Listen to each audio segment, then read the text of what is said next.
Hey, welcome back, everyone. I apologize for not having another review out.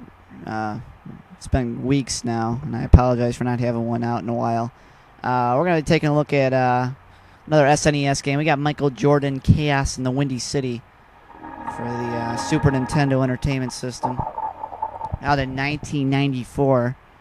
Kind of back when Michael Jordan was in his heyday of his career.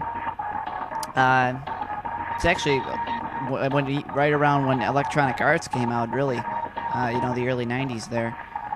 And, yeah, don't expect a lot out of this game. This puppy. There's just nothing really good about this game. First of all, you have some weird storyline that you have no idea. So apparently Michael Jordan shows up to if I'm correct here, he shows up to the gym one day to practice with his Chicago Bulls. As any Michael Jordan fan knows, he was on the Bulls. And so he shows up at the gym one day, and all of a sudden he finds his teammates aren't there. So he has to go out and find them. And apparently they're in an underground prison. They've all been kidnapped in an underground prison. Don't ask me why the storyline is this way. I couldn't believe this. Look at this. I mean, yeah, the graphics are great, but you have Michael Jordan's head, and then you have... I can't even believe this. This is just crazy. And get this, his weapon is basketballs. I mean, it's understandable, but still, look at how ridiculous this is. I don't even believe it. Giant spiders, I just don't know what's going on here. I mean, I do. I know he's got to save his teammates, but it's just such a ridiculous storyline.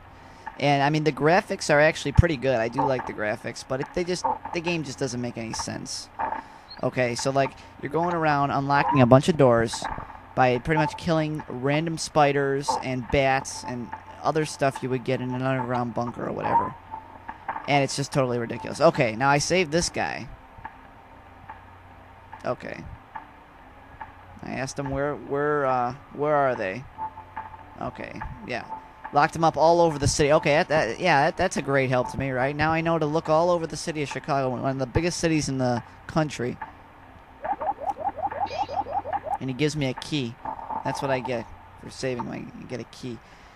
And it's like, this game could have really been good, I think, because I think a lot of people I know a lot of people like Michael Jordan. Certainly, you got to figure that basketball games were pretty popular back then.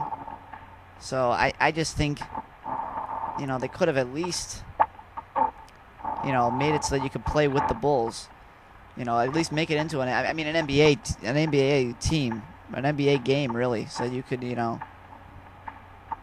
play some real basketball. This is not real basketball by any means. This is like a Mario Brothers underground, and they stuck Michael Jordan in there rather than Mario and Luigi. I swear that's what this is like. And the spiders are like the Koopas. And it's just ridiculous. It's just ridiculous to watch. I don't know. If there's anything redeeming about this game, I guess it's that the gameplay is somewhat good. The graphics are actually really good, like I said. But again, there's just no real storyline here at all. And you know me, one of my pet peeves is that I need to have a good understanding of what's going on in the game in order to really appreciate it. And this game does not offer me any support, really.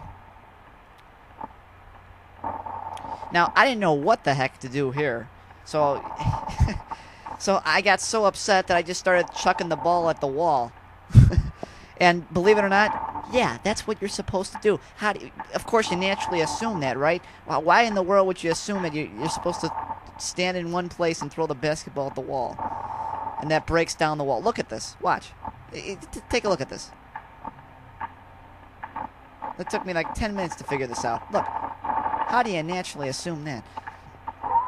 Anyway, it's the same thing over and over and over again, as far as I can tell. And I only played it for like 5 or 6 minutes, but as you can see, very repetitive. I mean, yeah, there's probably a boss at the end of the level, I would guess, but I didn't even make it that far.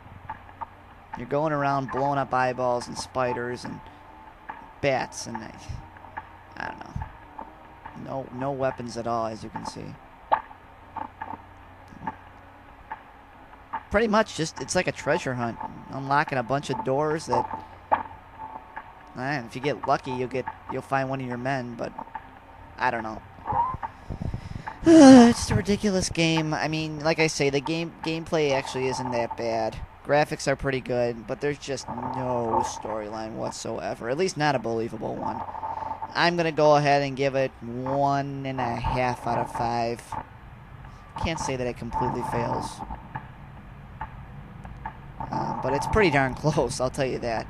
1.5 out of 5 stars, guys, is my official review.